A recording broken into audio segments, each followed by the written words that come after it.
Hello everyone, welcome back to my channel. कैसे हो आप सब? I hope you all are safe and in good health. तो yes, आपकी एग्जाम्स चल रही है सबकी, एंड मुझे कुछ कमेंट सेक्शन में पूछा भी जा रहा है कि मैम आप ऑनलाइन लेक्चर्स लेते हो, यानी कि आप लॉ पढ़ाते हो, लॉ के सब्जेक्ट्स। हम पुणे यूनिवर्सिटी से हैं, तो yes I do teach law students and specially जो SPPU से है, यानी सावित्रीबाई फुले पुणे यूनिवर्सिटी से जो लॉ कर रहे हैं, लॉ की पढ़ाई कर रहे हैं, टू बी वेरी प्रिसाइज जो LLB पढ़ रहे हैं, तो उनके ऑनलाइन क्लासेस मैं लेती हूँ इवनिंग में। तो अगर आप ज्वाइन करना चाहते हो तो you can definitely contact me. मैं आपको कॉन्टैक्ट नंबर जो है वो डिस्क्रिप्शन बॉक्स में दे दूँगी।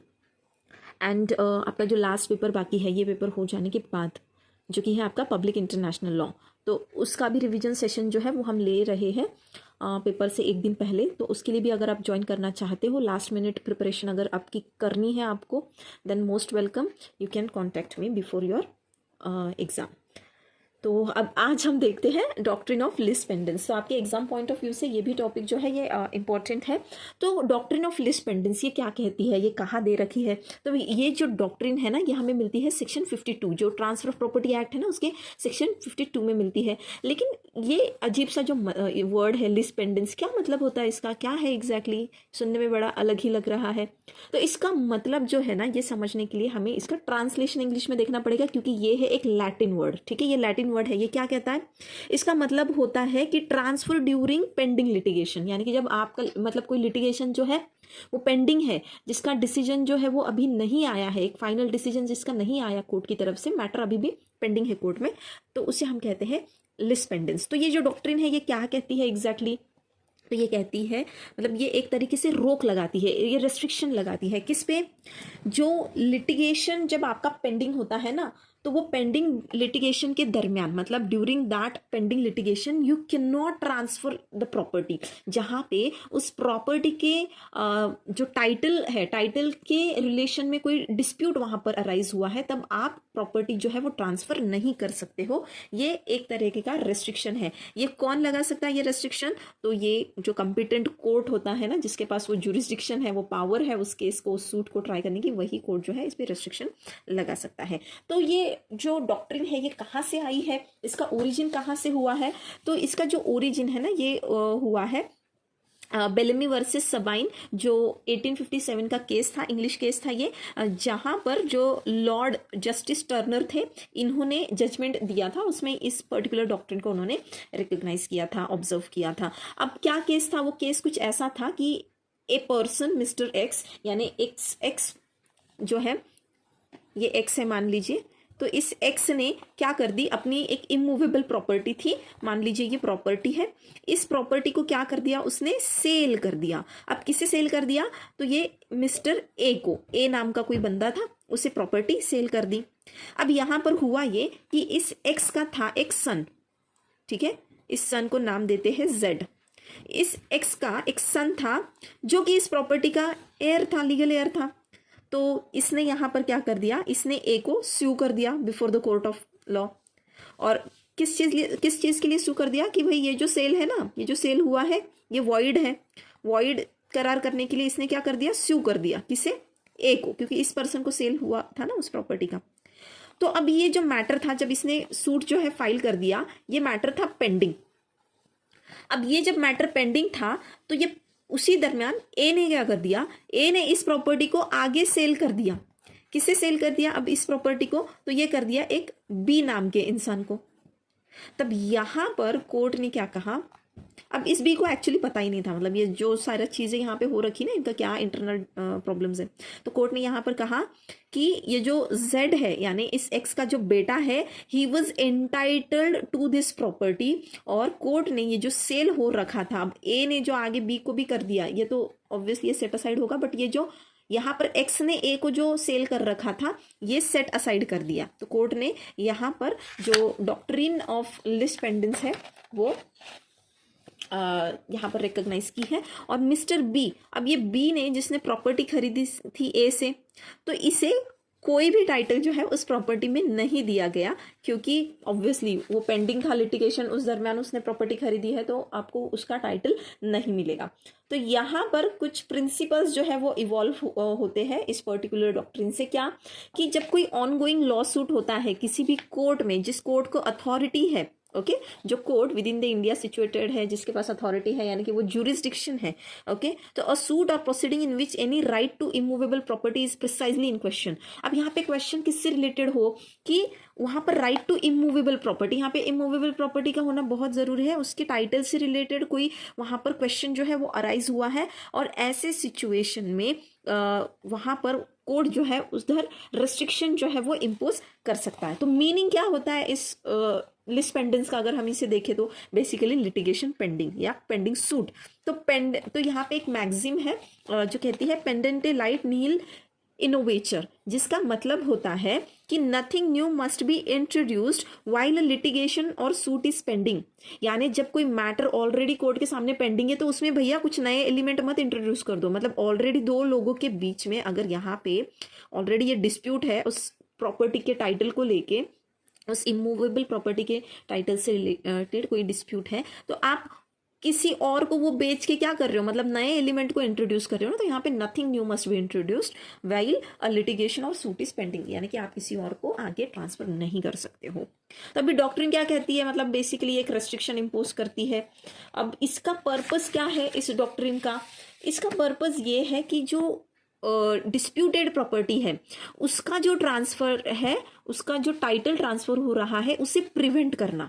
ओके तो यहाँ पर ऐसा कोई अगर लिटिगेशन है, कोई पेंडिंग लिटिगेशन है, तो वहां पर कोर्ट के कंसेंट के बिना वो प्रॉपर्टी जो है आगे ट्रांसफर नहीं की जा सकती है। आगे क्या है इसका और एक ऑब्जेक्ट कि यहाँ पर एंडलेस लिटिगेशन, अगर इसे नहीं हम रोक लगाते हैं तो एंडलेस लिटिगेशन होंगे। जैसे हमने इस केस में देखा था अभी कि यहाँ पर प्रॉपर्टी जो है एक्स ने ए को बेची, ए ने बी को सेल कर दिया। अब यहाँ पे कितनी कॉम्प्लिकेशन, अगर मान लीजिए आगे बी भी और किसी सी को सेल कर देता है तो यहाँ पर एंडलेस लिटिगेशन होगा ना। मतलब ये बंदा क्या बार बार मतलब वो सूट फाइल करता ही रहेगा अपने राइट के लिए, और इसे तो कभी भी इसका राइट जो है वो नहीं मिल पाएगा। तो यहाँ पे ये जो लिटिगेशन है एंडलेस लिटिगेशन, इसे कहीं ना कहीं एक फुल स्टॉप लगाने के लिए, यानी कि एंडलेस लिटिगेशन ना अराइज हो इस पर्पज से, एंड ताकि उस लॉ सूट का एक सक्सेसफुल टर्मिनेशन भी हो सके। तो सूट जो है कहीं ना कहीं कुछ फाइनल उसका जजमेंट आना चाहिए ना, तो उसके लिए। देन कंडीशंस क्या है, अगर हमें इस डॉक्ट्रिन को अप्लाई करना है, इसका एप्लीकेशन करना है, तो ये कब इस डॉक्ट्रिन का यूज करता है कोर्ट, कब इस डॉक्ट्रिन को हम यूज कर सकते हैं, तो वो हमें मिलता है सेक्शन 52 के अंदर। तो सेक्शन 52 में क्या दे रखा है कि अगर इस डॉक्ट्रिन को अप्लाई करना है तो सबसे पहले तो जरूरत है कि भैया सूट जो है वो मतलब पेंडिंग होना चाहिए, ऑलरेडी डिसाइडेड है, डिसीजन आया है, मतलब किसी ना किसी ये पार्टी की तरफ से या ये पार्टी की तरफ से डिसीजन आया है, तब तो कोई मतलब ही नहीं है स्टे लाने का उस पर, यानी रेस्ट्रिक्शंस लाने का। तो पेंडिंग होना जरूरी होता है। फिर जहां पर वो सूट जो है वहां लाया गया है तो वो कोर्ट जो है कॉम्पिटेंट होना चाहिए, यानी उस कोर्ट के पास जुरिस्डिक्शन होना चाहिए। देन वहां पर उस प्रॉपर्टी के राइट टू टाइटल से रिलेटेड कोई इश्यू जो है वो डायरेक्टली क्वेश्चन में हो, यानी कि it should be directly in relation with the title of that particular immovable property, और कोई कोल्यूजन नहीं होना चाहिए। कोल्यूजन मतलब मैंने लास्ट टाइम भी आपको बताया था लेक्चर के दरमियान की कोल्यूजन मतलब यहाँ पे दो लोग खुद ही तय कर लेते हैं, झूठा मोटा नाटक होता है, सब झूठे झगड़े होते हैं बस दिखाने के लिए, ऑलरेडी मतलब अंदर से उनकी सेटलमेंट हो रखी है। Then the suit should directly affect the rights of the other party, मतलब जो अदर पार्टी है उसके राइट्स जो है वो डायरेक्टली अफेक्ट करता हो। जैसे अभी अगेन हमने ये जो केस देखा था, तो यहाँ पर भी ये जो जेड था, तो जेड के राइट्स जो थे डायरेक्टली अफेक्ट हो रहे थे ना यहाँ पर, तो डायरेक्टली जो राइट्स है वो अफेक्ट वहां पे होने चाहिए दूसरे पार्टी के। Then the property in question is being transferred by either party, और जो प्रॉपर्टी क्वेश्चन में है, मतलब जिस प्रॉपर्टी से रिलेटेड वो क्वेश्चन है, टाइटल से रिलेटेड वो जो डिस्प्यूट है, वो प्रॉपर्टी कोई एक पर्सन, मतलब ये दोनों पार्टी में से कोई एक पार्टी ने उस प्रॉपर्टी को ट्रांसफर जो है मतलब ट्रांसफर कर रहा है, तो ऐसी कोई सिचुएशन वहां पे अराइज हुई है, तभी डॉक्ट्रिन ऑफ लिस पेंडेंस जो है वो एप्लीकेबल हो सकती है। तो यस अभी ऑब्जेक्ट तो इसमें भी वही दे रखे एसपी में, क्या जो हमने अभी देखे कि एंडलेस लिटिगेशन को अवॉइड करना, दूसरी पार्टी को प्रोटेक्ट करना कि कोई पार्टी ऐसा एक्ट ना कर दे कि जिससे उसका इंटरेस्ट अफेक्ट हो, और to avoid abuse of legal process, तो लीगल प्रोसेस को कोई अब्यूज ना करे, इसलिए इसेंशियल्स वगैरह देख लें। तो अब यहाँ पर एक इलस्ट्रेशन दे रखा है, तो इलस्ट्रेशन देखते हैं हम, जो कि एसपी के नोट्स में दे रखा है। A who is a landlord, ठीक है, ए जो है, ए कौन है, ये एक लैंडलॉर्ड है, इसकी लैंड है। अब इसने क्या किया है, he has filed a suit against a tenant B. अब यहाँ पर बी है जो टेनेंट है इसका, ए लैंडलॉर्ड है, बी टेनेंट है। किस लिए फाइल किया है? For the recovery of possession of the premises, तो इस प्रीमाइसेस के पोजीशन के लिए। ओके, तो बी को पता है, मतलब बी क्या है ना, यहाँ पे कब्जा करके बैठा है बेसिकली, ये टेनेंट है, ए की जमीन पे, ए की प्रॉपर्टी पे कब्जा करके बैठा है, अब ये छोड़ नहीं रहा है, इसने सूट फाइल कर दिया ए ने। अब बी को तो पता है भैया जगह तो इसकी है, मे बी शायद हमारा अग्रीमेंट भी खत्म हुआ है, जो भी है चीजें हैं, सूट जो है मेरे अगेंस्ट, मतलब इसका जो डिसीजन है वो मेरे अगेंस्ट आएगा। तो अब इसलिए क्योंकि इसे प्रिवेंट करना है, मतलब क्या कि इसके अगेंस्ट वो डिसीजन ना आए, ये केस लूज ना करे, इसलिए ये क्या करता है, ये किसी थर्ड पार्टी को यहाँ पे इंट्रोड्यूस कर देता है जब ये पेंडिंग है। तब यहाँ पर जो डॉक्ट्रिन ऑफ लिस पेंडेंस है ये एप्लीकेबल हो सकती है। मान लो ये किसी सी पर्सन को जो है यहाँ पर लाके रख देता है इस प्रॉपर्टी में, तो इसके अगेंस्ट जो है ना, बी के अगेंस्ट यहाँ पर डिक्री जो है वो एग्जीक्यूट हो सकती है। क्यों? क्योंकि सूट पेंडिंग रहते समय आप किसी थर्ड पार्टी को ट्रांसफर नहीं कर सकते हो। तो यहाँ पर एक्सेप्शन भी दे रखा है कि इसके लिए एक्सेप्शन क्या है, कि कब ये डॉक्ट्रिन जो है, ये रूल जो है ये एप्लीकेबल नहीं रहेगा। तो जब बोनाफाइड परचेसर होता है for value without notice. Bona fide purchaser मतलब कि जिसने गुड फेथ में खरीदी है भैया, इंक्वायरी वगैरह कर रखी है उसने, और जिसने पूरी जो वो उस प्रॉपर्टी की वैल्यू है वो भी दे रखी है, एंड उसने मतलब कोई नोटिस ही नहीं था, यानी उसे कोई नॉलेज ही नहीं था उस डिफेक्टिव टाइटल के बारे में कि इनका अपना क्या मैटर है, ये तो उसे मालूम ही नहीं है। तो अब यहाँ पे तो हर कोई इस एक्सक्यूज जो यहाँ पे दे रखा है, मतलब ये जो एक्सेप्शन दे रखा है, इसका कोई भी यहाँ पर मिसयूज कर सकता है। तो यहाँ पर अमेंडमेंट हो रखा है, बॉम्बे अमेंडमेंट एक्ट 1939। तो ये अमेंडमेंट क्या कहती है कि मतलब महाराष्ट्र, स्टेट ऑफ महाराष्ट्र और गुजरात, तो यहाँ पर कोई भी सूट जब मतलब ऐसे जहां पर टाइटल जो है डिस्प्यूट में है, जब मैटर पेंडिंग है, तब वहां पर उसका नोटिस ऑफ पेंडेंसी जो है वो रजिस्टर करवाना पड़ेगा। ओके, उसका रजिस्ट्रेशन जो है प्रॉपर सेक्शन 18 के अंतर्गत वहां पे आपको करना है, ताकि क्या हो, जो भी पर्सन वहां पे कुछ इंक्वायरी करता है तो उसे वहां पर वो नोटिस जो है ऑलरेडी वहां पे जो रजिस्टर्ड कर रखी है उसे पता चले कि इस प्रॉपर्टी पे भाई कोई सूट जो है वो चल रहा है, मैटर जो है पेंडिंग है, कोई लिटिगेशन वाला मैटर है। और ये मैंडेटरी कर रखा है कि आपको वो नोटिस ऑफ लिस्ट पेंडेंस जो है वो देना ही देना है, उसका रजिस्ट्रेशन करवाना है। अब इस नोटिस में क्या क्या कौन कौन सी चीजें वहां पर होनी चाहिए, तो सबसे पहले उस नोटिस में जो नेम एंड एड्रेस है उस ओनर का, जो इमूवेबल प्रॉपर्टी है उसका जो ओनर है उसका नाम पता हो, फिर जिस पर्सन का राइट वहां पे क्वेश्चन में है उसका भी नाम पता हो, फिर इमूवेबल प्रॉपर्टी का पूरा डिस्क्रिप्शन हो, प्रॉपर्टी कितनी है, क्या है, उसके आसपास क्या है, वगैरह वगैरह। नेचर ऑफ राइट जिसके लिए वहां पर जो सूट फाइल किया है वो, देन कौन से कोर्ट में प्रोसीडिंग पेंडिंग है, फिर उस सूट का टाइटल जो है वो कैसा, वो आपको बताना है कि किस नाम से वो सूट फाइल्ड है, जैसे एक्स वर्सेस वाई ऐसे होता है ना, दैट काइंड ऑफ। देन कौन सी डेट को जो है वो सूट जो है इंस्टीट्यूट किया गया, तो ये सारी डिटेल्स देनी होती है। अब यहाँ पर एक केस देखिए, जो supreme general films exchange limited versus Brijnath Singh AIR। अभी केस का नाम वैसे लंबा चौड़ा है काफी, आप क्या करें, प्लाजा टॉकीज केस, आपको पूरा नाम अगर नहीं केस का याद रहता है ना, इतना बड़ा जो है, तो आप बस इतना लिख लीजिए, प्लाजा टॉकीज केस। तो यहाँ पे एक थिएटर था जिसका नाम था प्लाजा टॉकीज, ठीक है।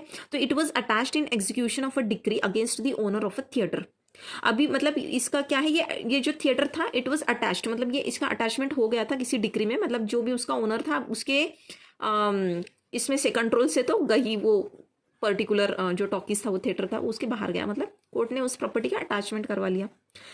तो अब उस प्रॉपर्टी को, मतलब उस थिएटर को क्या कर दिया था उसने कि किसी और पर्सन के फेवर में उसका लीज भी कर रखा था। अब कोर्ट ने अगर प्रॉपर्टी अटैच कर रखी है और वो प्रॉपर्टी आप सेम टाइम मतलब क्या करते हो, किसी और को लीज भी करवा देते हो, तो ये तो नहीं चलेगा। कोर्ट ने यहाँ पे वो जो लीज है वो स्ट्रक डाउन कर दी, यानी कि हाँ कि भैया ये लीज वीज जो है ना ये यहाँ पर वैलिड नहीं बनती, क्योंकि यहाँ पर डॉक्ट्रिन ऑफ लिस पेंडेंस वहाँ पे अप्लाई की उन्होंने कि आपका सूट जो है, आपका जो ये केस जो है लिटिगेशन ये पेंडिंग है, और पेंडिंग जब आपका मैटर है तब आप उस प्रॉपर्टी को आगे ट्रांसफर नहीं कर सकते हो। तो वो सेल से भी नहीं या फिर लीज से भी नहीं, किसी भी तरीके से आप उसे ट्रांसफर नहीं कर सकते हो। देन कहाँ पर अगेन ये एप्लीकेबल और कहाँ नहीं होगा, तो जब देखिए प्राइवेट सेल जो है क्रेडिटर वो करता है, जिसके पास राइट टू डिस्पोज है उस प्रॉपर्टी को, that is mortgage to it even when the borrower has a redemption suit pending. मतलब क्या कि मान लीजिए अभी ये एक्स पर्सन है, एक्स पर्सन ने क्या किया, वाई पर्सन से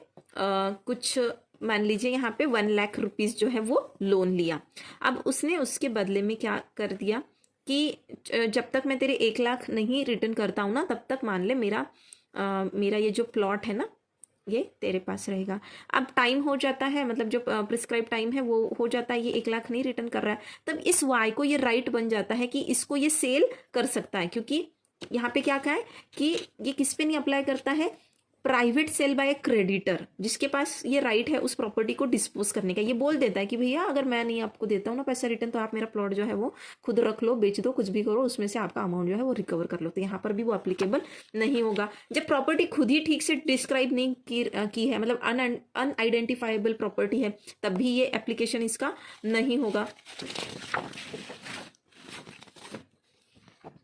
जब जो राइट है उस इमूवेबल प्रॉपर्टी का, मतलब when a right to the said immovable property is not directly in question and alienations are thereby permitted.